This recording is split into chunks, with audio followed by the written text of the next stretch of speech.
ગિરનાર સનાતન સંરક્ષણ સમિતિની રચના કરવાની જાહેરાત કરી છે, જેમાં સભ્ય તરીકે મહાદેવગીરી બાપુની નિમણૂક કરી છે। તેમણે સીતાવન નજીક 2000 ચોરસ વાર આપેલી જમીન બાબતે સરકાર સમક્ષ પ્રશ્નો કર્યા હતા।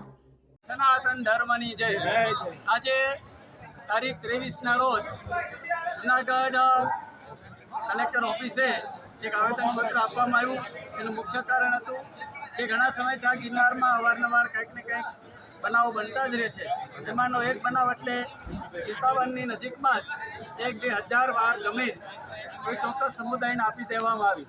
અને આપી દેવાના કારણે, કારણ કે આપણે જોઈએ છીએ ગિરનાર એ અભયારણ્યમાં છે, ગિરનાર એ સેન્ચુરીમાં પણ છે, ગિરનારની આજુબાજુમાં પ્લાસ્ટિક પણ બેન છે, આજુબાજુના ગામડાઓમાં ખેતરોમાં કાંઈ પણ કરવું હોય તો ઘણી બધી મુશ્કેલીઓ પડે છે। આવી ઘણી બધી સમસ્યાઓ છે, છતાં 2000 વાર જમીન કેવી રીતે અપાણી, કોના માધ્યમથી અપાણી, કયા હેતુથી અપાણી, કોણે આપી, શા માટે આપી, આ બધા પ્રશ્નોને લઈને ગિરનારમાં રહેતા તમામ સાધુ સંતો અને આજુબાજુમાં રહેતા સંતો અને જૂનાગઢની સનાતન ધર્મપ્રેમી જનતા કે જ્યારે સનાતનની વાત કોઈ આવે અને કાંઈ પણ જમીન જોતી હોય તો એ મળતી નથી, તો આ 2000 વાર જમીન કેવી રીતે એ વિષયને લઈ અને આજે કલેક્ટરશ્રીને આવેદનપત્ર આપ્યું છે। અને આવેદનપત્રમાં તમામ સાધુ સંતો, જૂનાગઢની ધર્મપ્રેમી જનતા, તમામ સંપ્રદાય લઈને બધાય કોઈ પણ ભેદબજાર જે સનાતનને માનનારા છે બધામાં જોડાયા છે।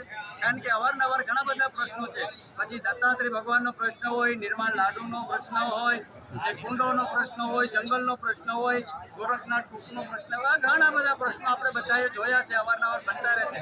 આ બધાનું તાત્કાલિક અમલીકરણ થાય, આ જે સમસ્યાઓ છે એનું નિરાકરણ થાય અને શાંતિથી બધાય જે ધર્મનું જેનું છે એને અમને કોઈ તકલીફ નથી। જ્યાં જૈન ધર્મના લોકો પૂજા કરે છે એના મંદિરોમાં શાંતિથી પૂજા કરે, અમને કોઈ તકલીફ નથી, પૂજા કરે, અર્ચના કરે।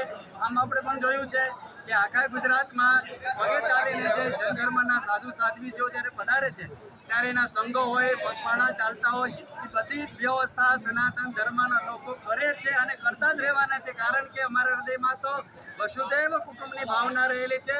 અમને અમારો સનાતન ધર્મ એ બધાને સાથે રાખીને ચાલવાનું શીખવનારો છે। ત્યારે બધાને ભગવાનની પ્રાર્થના કરીએ કે સદબુદ્ધિ આપે, શાંતિથી રહીએ, શાંતિથી જીવીએ અને જીવ્યા દઈએ। દરેકને પોતાના ધર્મ અનુસાર પૂજા કરવાનો અને જીવવાનો અધિકાર છે, કોઈને તકલીફ નથી। પણ આ જે અન્યાય થયો છે, જે જમીનો મળી છે એ ક્યારે પણ થાકી લેવામાં નહીં આવે। જો એક વ્યક્તિને જમીન આપવામાં આવે તો દરેકને આપવામાં આવે, કારણ કે ગિરનારમાં તો બધાને સાધના અનુષ્ઠાન કરવાનો શોખ હોય છે, તો બીજા ધર્મના લોકો પણ માંગણી કરશે તો બધાને જ આપે, અને જો ન આપે તો કોઈ ના આપે। બધા માટે એક નિયમ, એક ન્યાય, એક સરખી વ્યવસ્થા હોવી જોઈએ।